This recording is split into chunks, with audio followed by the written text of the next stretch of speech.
আসসালামু আলাইকুম সবাই আরও একবার স্বাগতম মোর চ্যানেলে।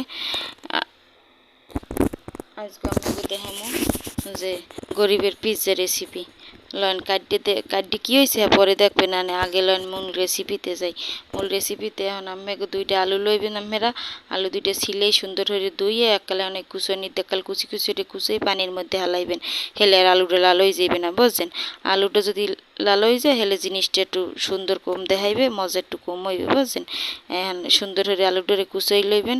এককাল কুচি করে জিরি করে এই যে কুচাই লইছি দেখছেন। কুচাই আন সুন্দর মতো এটারে ধুইয়ে লইবেন। ধুইয়া এক পানিটা জড়াই নেবেন, সিপ্রে হাত দিয়ে সিপ্রে পানিটা জড়াই নেবেন। পানিটা জড়াই নেওয়ার পর এখন যা হরবেন সামান্য মরিচের গুঁড়ো দিয়ে দেবেন, একবারে লাল মরিচের গুঁড়ো যেটারে কয় সেই মরিচের গুঁড়ো দিয়ে দেবেন। জাল যে যেরকম খান সেই অনুযায়ী মরিচের গুঁড়ো দেবেন। এরপর দিয়ে দেবেন হয়েছে যাইয়া হাফ চামচ হলুদের গুঁড়ো।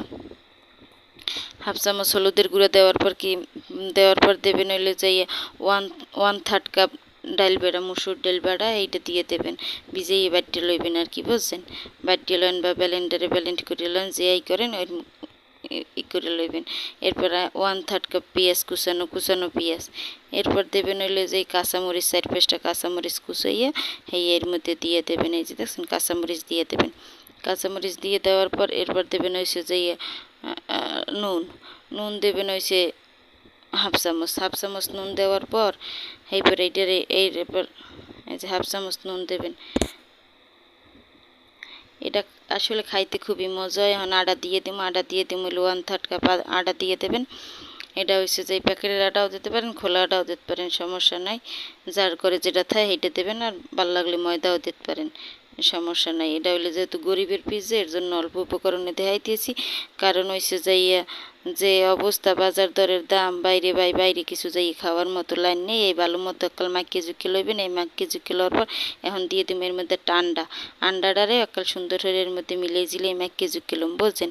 আর এর মধ্যে একটু সামান্য আদা রসুন আর জিরে বাটাও দেবেন, বা যদি গুঁড়া থাকে সামান্য। এটা আমার স্ক্রিপ্ট হয়ে গেছে, কাটি গেছে, বুঝছেন?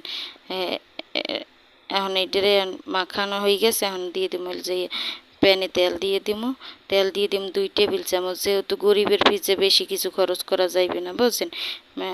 একটু অল্প খরচ করে একটু মজা খাওয়ার লাইন গেট করতে আসি, হেই আমি দেখাইতে আসি। এখন তেলটা গরম হয়ে গেছে পরে এখন এইটা দিয়ে দিম।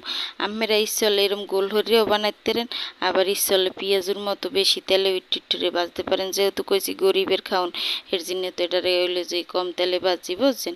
তেল কম দিয়ে বাজিয়ে দেখাইছি, নাহলে হেরম বাজলেও একবারে মসমস হইবে, এটা খাইতে আরও স্বাদ হইবে।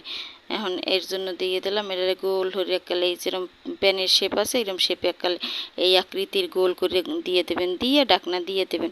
এবং চুলার আঁচ কিন্তু মিডিয়ামে রাখবেন, মিডিয়ামের চেয়েও একটু কম, মাঝারি আছে এটারে আপনারা করবেন, রান্না করবেন, ভাজবেন আর কি। এই দেখেন এই একটু পর চলে এসে দুইটা খুন্তি নিয়ে একটা খুন্তি নিচ দিয়ে দেবেন আর একটা খুন্তি উপরে দেবেন, দিয়ে এবার কালা অলগোস্তে টুপ করে উল্টে হেলাইবেন, বুঝছেন? আবার যদি এরম না পারেন হেলে এরম প্লেটে উঠাইয়া আবার করতে পারেন। প্লেট উঠাই পরে আবার প্লেট দিয়ে ছাড়িয়ে দিলে হেটাও হইবে। দেখছেন এই পিছনের কালারটা অনেক সুন্দর হয়েছে। যেহেতু এই ফ্রাই প্যানটার একটু মাঝখানটা একটু উঁচু টাইপের, তো এর জন্য এটার এখানে একটু কেমন জানি ঢেউই গেছে, বুঝছেন? একটু ফাঁক এখানে যদি কাঁটা চামচদের মধ্যে একটু ছিদ্র করে দিতাম তাইলে হয়েছে যাইয়ে 2-1 জায়গায় হেলে আর এইরকম হইতে না, হেলে ভালো মতোই একাল চারিপাশ হইতে। এটা একটু মোর ভুল হয়েছে, বুঝছেন? এইরকম উলট পালট করে কয়েকবার বাজিয়ে নেবেন। এবং এই সময় এই পর্যায়ে চুলার আঁচটা আরও কমাই দেবেন, লো করবেন, মিডিয়াম লোতে রাখবেন। মিডিয়াম লোতে রাখি এরম বারবার এরম উল্টাইবেন, তাইলে কারণ এক পাশে যদি বারবার রাখেন সমস্যা। এই পর্যায়ে যদি মনে হয় একটু তেল কম হয়েছে তখন একটু পাশ দিয়ে হালকা একটু তেল ছাড়িয়ে দেওয়া লাগবে, কিন্তু মোর মনে হয় না তেল লাগবে, এই তেল দিই নেই, বুঝছেন? এখন এরম উলট পালট করে বাজিয়ে এটারে নামাই নিলে এককাল গরিবের পিৎজা রেডি। হ্যাঁ, এটা একটু মিডিয়াম লো আছে বা একটু বেশিক্ষণ রাখবেন যাতে একটু মসমসে হয়, বুঝছেন? মধ্যে একটু ভালো সেদ্ধ হয়। আর যদি পাকোড়া ভাজেন তাহলে তো ইজি। এখন দেখেন এই যে এটা এখন কাটার পালা। এই যে দেখছেন এটা কত সুন্দর হয়েছে একাল খাইতে। এই যদি টমেটোর সস দিয়ে খান বাইরে ভাই, পিজ্জা কোন কামে লাগে কন? গরিব মানুষের মন রে এই সান্ত্বনা দেওয়া লাগে যে বাজার দরের অবস্থা, বেশি দর খাওয়া যাইবে না। এই যে একটু সস মাখাই মাখাই খাইবেন, একবারে ওয়াও ওয়াও, বুঝলেন? বিকেলের হালকা নাস্তা একটা লইয়ে যাইবে। আসসালামু আলাইকুম। মোর ভিডিও ভালো লাগলে অবশ্যই মোর চ্যানেলটারে সাবস্ক্রাইব করে যাইবেন।